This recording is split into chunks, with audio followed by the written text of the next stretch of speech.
We're now joined by Fox Sports NFL analyst Greg Jennings. Morning, Greg. Good morning. Are you surprised how quickly and how much AB played?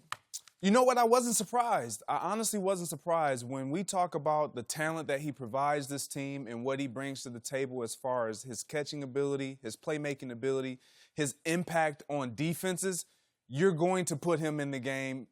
And we've never talked about Antonio Brown as struggling being a guy that can't learn an offense.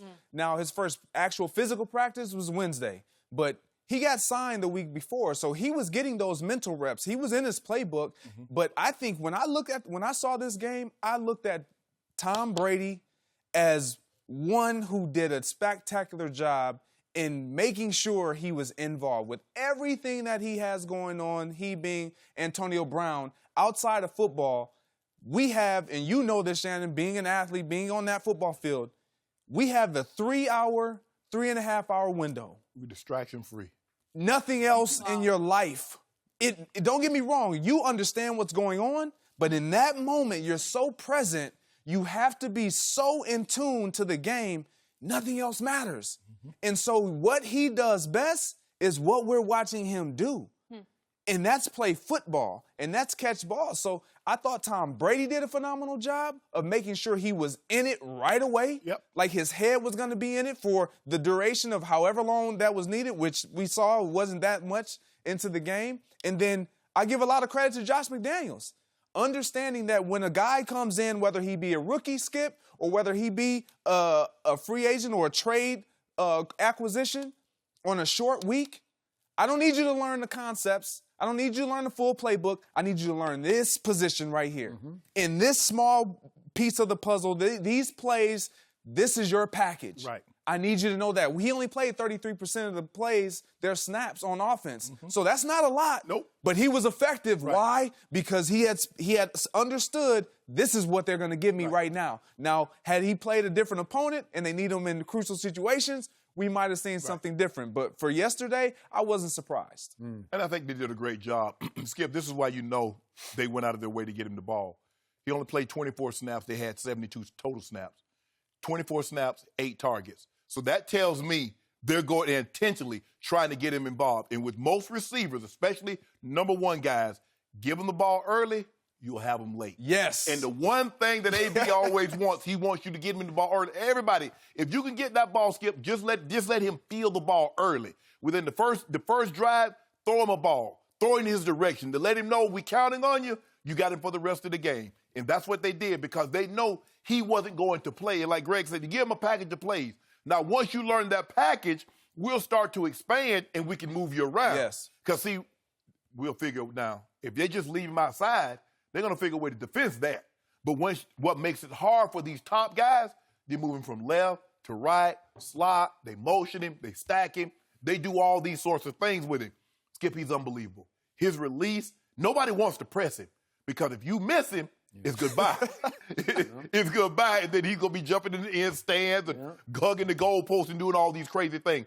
But I was not surprised in the least because as a player, hell, if I practice all week, I expect to play. That's my expectation. He practiced all week. Yeah. He should expect to play. And you know how Coach Belichick is, Skip. Coach Belichick is simple. If you practice, you play, and I expect you to play well. So Coach Belichick was not going to do something the NFL didn't do. The NFL didn't set Antonio Brown, so Coach Belichick wasn't going to set Antonio Brown. So we're not surprised by what transpired. I had thought he'd have 3 or 4 catches, 24 snaps, but it's only going to expand. He played 24 this week. Oh, that'll be up to 30, 32, and eventually he'll get to where he's played 85, 90% of the snaps.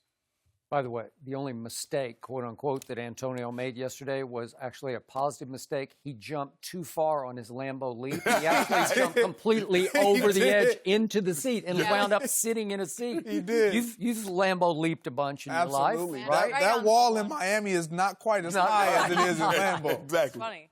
He should have just went on in the stands and sat in the stands.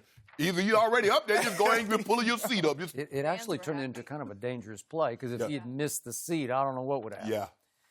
Okay, my turn. What you got?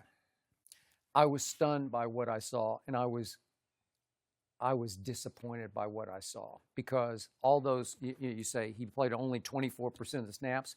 It was clear that both Belichick and Brady were waving their middle fingers at the NFL world right out of the box because technically he didn't start the game because he didn't play the first play. Right. Then he comes hopping onto the field for play number 2, and I said, only those guys would do that. Those two are watch this guys. Oh, you don't think he should play game number 1 for us? Or it's our second game, obviously. He shouldn't play his first game. We should keep him on ice for a while. We should ease him in. Nope. Watch this, NFL. And I'm watching, and I'm not loving because, again, second play of the game goes to AB, and then 2 plays later, it's to AB, and then 2 more plays later, it's to AB. Tom's first 2 passes went to AB, as I'm starting to call him Antonio Moss, because he is starting to fill that role. And it feels like, to me, he's about to hijack their offense because they're going to let him hijack it. And you know, because you were the first to dig in on this, this is the one guy you can't let take over your football team. Because if you do, he will become very quickly more trouble than he's worth. And I believe he will ultimately be more trouble than he's worth just on the I'm not talking about the lawsuit, but more trouble than he's worth to the Patriots. Because I'm going to say it one more time. They got mossed in 2007 because they broke all those records until they got to the Super Bowl, and then they threw it 48 times and ran it only 16 times, and they lost 17-14. And Randy Moss helped them win exactly no Lombardis. 3 years and 4 games he was there. And again, were they really good? And oh, sure, they set records, and they got to 18-0, and then they lost because they weren't balanced. And now they looked like incredibly, like unstoppably balanced to me a week ago Sunday night against Pittsburgh. They dismantled the Pittsburgh Steelers and left them for dead. And God bless Ben Roethlisberger. It sounds like they're really going to have problems now. But the point is that I liked that team, and I picked that team to win the Super Bowl.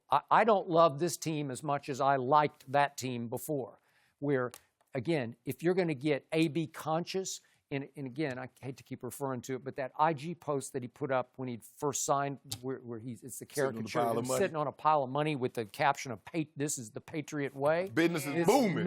It is not the Patriot way. And now it looks like the Patriot way is going to be, watch this, NFL.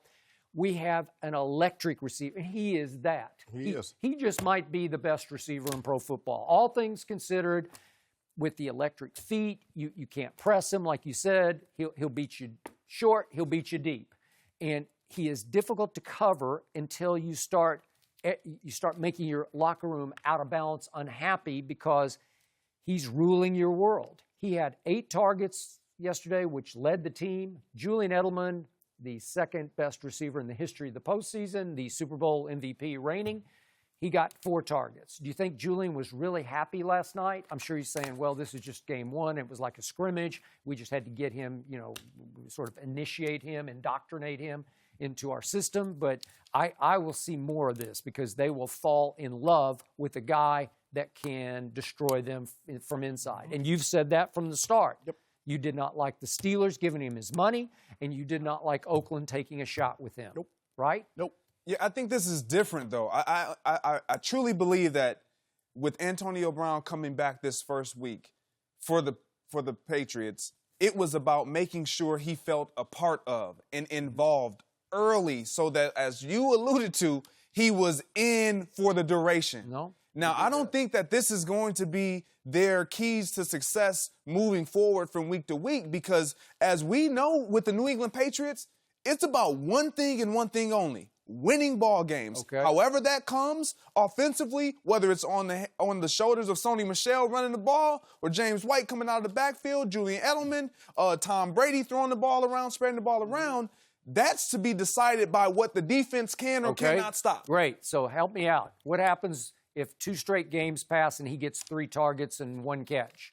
Well, then we have to see that. We gonna absolutely. We'll find out. We'll hear something. Because his image on Instagram may be a little different because he may start to realize what the real true Patriot way is, which is not just one individual player. Yeah, they're not a team that goes out and tries to get you 15 targets because they only threw you 3 the week before. If the team can't stop the run, Sony Michel and Rex Burkhead will run you out of the building. And if a team sets up for that, and that's what you see, you skip with your Cowboys. Teams are like, okay, we're going to still try and stop Zeke. Well, now Dak is throwing the ball all over the yard, and then when they back up, now Zeke runs you out of the yard. But Good combination. I like that. Good combo. it just, oh, boy, come on, Patriots. I wish I could play the Patriots like 5 times. Yeah? Yeah. Really? Ooh. I still got them winning the Super Bowl. That's okay. I just got the Patriots winning this game. And we bet and do. Oh, are we? Yes. I'm not betting against the no, Patriots and Foxborough. Yeah. The Cowboys. They're my Super Bowl winners. Hold on. That's not the Super Bowl. Yeah. Okay. That's not They the are. Super Bowl, though. We got to bet like 3-4 cases. No, we do not. 3-4. They'll go up there like 8-point underdogs. Okay, I'll give you 8. Hey, this is Belichick's best defense he may have ever had, the way They they're play looking. Wait, They are. what about your Cowboys, Skip? I don't love the defense yet. But Oh, like no, but the they don't offense, need I don't even know why they bringing the defense to New England. They got Dak. They going to score every time, so you don't even need a defense. Let's talk They'll about score that some guy, points. Dak Prescott. We know that Skip is happy with what he's seen. Give me 7. Has he proven anything to No. Against right Miami? yet? Are we still No. going there? Yeah. We're going to do it right Yep. now? Yep. Official? I give you 7 okay, points it's right been now. said. 7 points at Foxborough? Okay, done. I'll Give take you the it. Cowboys. You got the Cowboys I got the now. Cowboys plus 7 at Foxborough. Okay. Thank you. Okay, write it Boom. down. Thank you. Thank you for watching. You can subscribe here to get the latest from the show, and be sure to check out more of the best clips from Undisputed, or go watch a few other segments from our other shows on FS1.